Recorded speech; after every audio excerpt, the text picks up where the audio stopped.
안녕하세요. 긍정은지쌤입니다. 오늘은 여러분들 정말로 궁금해하시는 시간관리 과연 어떻게 하면 효율적으로 할 수 있을지에 대한 영상입니다. 영상 끝까지 보시고 많은 꿀팁 얻어가세요. 그럼 출발해볼까요? 제가 어렸을 때 매번 하던 생각이 뭐였냐면 진짜 시험 보기 일주일만 더 있었으면 좋겠다. 1년만 더 있었으면 좋겠다. 이렇게 생각을 했던 것 같습니다. 그런데 사실은 시간은 누구에게나 공평하죠. 그럼 과연 어떻게 하면 이 시간을 내가 2배, 3배, 4배 쓸 수 있을지 너무 궁금한 거예요. 그래서 정말로 시간 관리의 달인이다 라고 하는 영상들 아니면 시간 관리의 달인이다 하는 책들을 제가 찾아보다가 정말로 너무너무 멋진 과학자 류비세프에 관한 책을 읽게 됐습니다. 제가 짧게 요약을 해줄게요. 류비세프라는 과학자가 있었어요. 그런데 이 류비세프라는 과학자는 하루에 8시간을 자고 매일 산책하고 가족들이랑 밥 먹고 어떻게 보면 할 걸 다 하고 산 과학자였어요.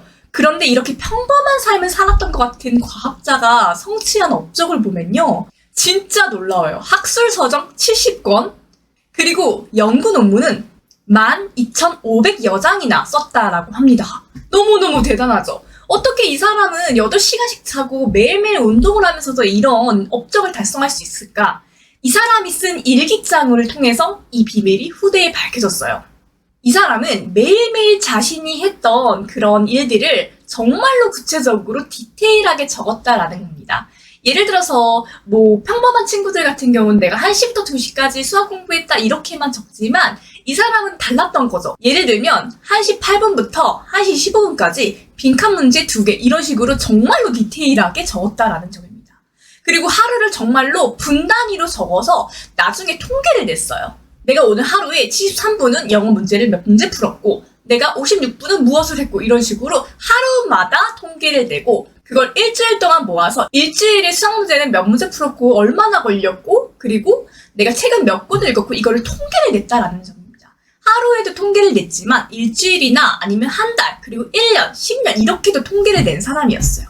처음에 제가 이 부분을 딱 봤을 때 그렇게까지 해야 돼? 너무 귀찮겠다라고 생각을 했는데 제가 따라해보니까 사실 장점이 너무너무 많은 거예요. 어떤 장점이 있냐면 예를 들어서 내가 문제를 10문제를 푸는 것도 이게 빈칸 문제인지 아니면 목적 문제인지에 따라서 난이도가 사실 다르잖아요. 근데 내가 시간 통계를 해보니까 내가 빈칸 문제는 예를 들어서 20문제를 내가 10분에 풀 수 있네. 내가 목적 문제는 30문제를 풀 수 있네. 이렇게 내가 걸리는 시간을 정말로 체계적으로 알 수 있다라는 점이에요. 사람마다 어떤 걸 하는데 걸리는 시간이 굉장히 다르잖아요. 예를 들어서 샤워하는 시간이나 옷 입는 시간도 다를 거고 등하교 시간 당연히 다를 거고요. 문제 하나를 푸는데도 각각의 유형에 따라서 걸리는 시간도 굉장히 다양하죠. 이렇게 어떤 하나의 행위에 내가 정말로 걸리는 시간을 잘 알게 되면 앞으로 계획을 짜는 데도 굉장한 도움이 됩니다. 우리가 목표를 세우고 그에 따라서 계획을 짜잖아요. 그런데 목표를 달성하기 어려운 이유 중 하나가요. 내가 실제로 걸린 시간이랑 내가 걸릴 거라고 예상한 그 시간이 굉장히 다르기 때문이거든요. 내가 영어 숙제가 있다고 해봐요. 근데 내가 이 영어 숙제를 1시간 안에 끝낼 수 있을 거라고 생각을 했어. 그리고 나서 스터디 플래너에 내가 계획을 짰는데 실제로 내가 이 숙제를 끝낼 시간이 2시간이나 3시간이나 걸렸어요. 그러면 내가 열심히 하긴 했지만 영어 숙제를 제 시간에 끝내지 못했다라는 생각도 들기도 하면서 국어나 수학을 공부하겠다라는 목표도 사실 달성하기 굉장히 어려울 수 있어요. 꼭 공부가 아니어도 마찬가지입니다. 예를 들어서 내가 독서를 한다라고 했을 때 내가 만약 시간 기록을 잘했고 나만의 시간 통계가 있으면 생각이 달라집니다. 예를 들어서 나는 자기계발서 같은 경우에 1시간에 20쪽을 읽을 수 있네 이러면 그거를 바탕으로 계획을 짤 수 있는 거예요. 그런데 내가 소설은 조금 더 걸렸어 이러면 당연히 그거를 바탕으로 또 다른 계획을 짤 수 있는 거죠. 시간 관리는 디테일하게 내가 걸린 시간을 정확하게 측정을 하는 거예요.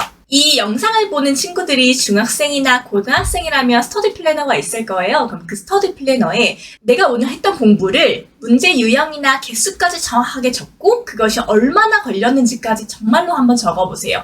그리고 이렇게 시간 통계를 하다 보면 내가 몰랐던 나의 습성까지 파악이 돼요. 예를 들어서 정말로 암기 과목이다, 영어 단어를 외운다 이랬을 때 내가 아침에 공부했더니 암기 과목이 훨씬 더 잘 되네. 이런 것들도 사실 발견할 수 있는 거예요.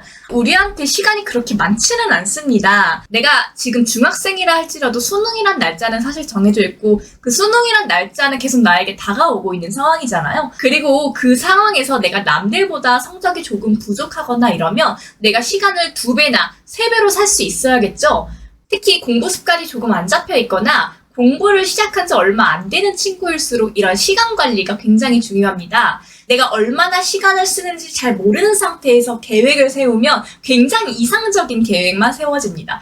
예를 들어서 뭐 주말에 국어 3시간, 영어 3시간, 수학 3시간 너무너무 이상적인 계획만 세우게 되는 거죠. 이렇게 이상적인 계획만 세우게 됐을 때는 사실 좌절이 오죠. 왜냐? 다 지키지 못할 테니까. 아, 나 오늘도 놀았어. 시간 관리 오늘도 못했어. 아, 진짜. 내일부터 다시 시작할래. 이렇게 반복이 되는 거예요. 그럼 내일도 또 이상적인 계획을 짜고 내가 그에 따라서 또 실패하고 그럼 또 상처받고 이게 악순환이 반복되는 거라 여러분들 공부를 처음 시작하는 친구일수록 정말로 구체적으로 디테일하게 한번 적어보는 걸 추천합니다. 그리고 이러한 시간 기록이 주중보다는 주말에 조금 더 빛을 발하는데요. 주중 같은 경우는 학교 스케줄이 어느 정도 정해져 있어서 사실 디테일하게 내가 적을 부분은 방과 후부터 이제 자기 전까지인데 내가 주말 같은 경우는 이제 학원 가는 친구도 있겠지만 시간이 보통 통으로 주어지는 친구들이 많잖아요.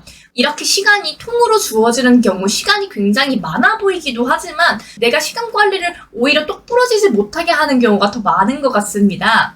뭔가 굉장히 마음속에 나 오늘 시간 많아, 나 오늘 할 수 있어 이런 생각이 계속 들다가 그 시간이 많다라는 관념 때문에 내가 핸드폰을 보거나 아니면 내가 딴짓을 하거나 아니면 내가 3시부터 할래, 4시부터 할래 계속 이렇게 미루게 될 수 있거든요.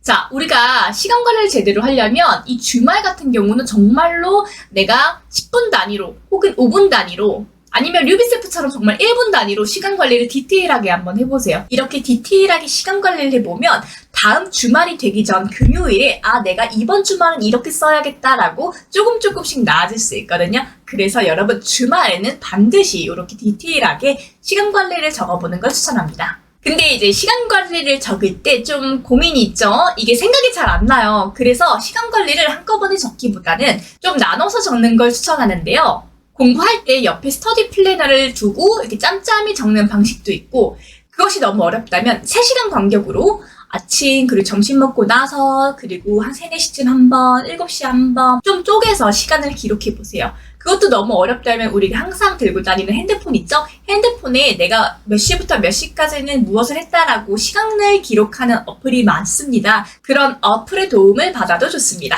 또 하나 중요한 점은 뭐냐면요. 자투리 시간을 정말로 잘 이용을 해야 해요. 근데 자투리 시간과 쉬는 시간은 좀 다릅니다. 쉬는 시간은 말 그대로 쉬는 시간이에요. 그런데 꼭 이 쉬는 시간에 공부를 하려고 하는 학생이 있어요. 시간에는 공부를 하는 걸 추천하진 않습니다. 왜냐면 집중력이 떨어져요. 오히려 공부를 처음 하는 학생일수록 50분에 집중을 하고 그리고 10분간 친구랑 논다거나 산책을 하는 식으로 좀 쉬고 그리고 다시 50분간 집중하고 이렇게 하는 걸 추천하고요.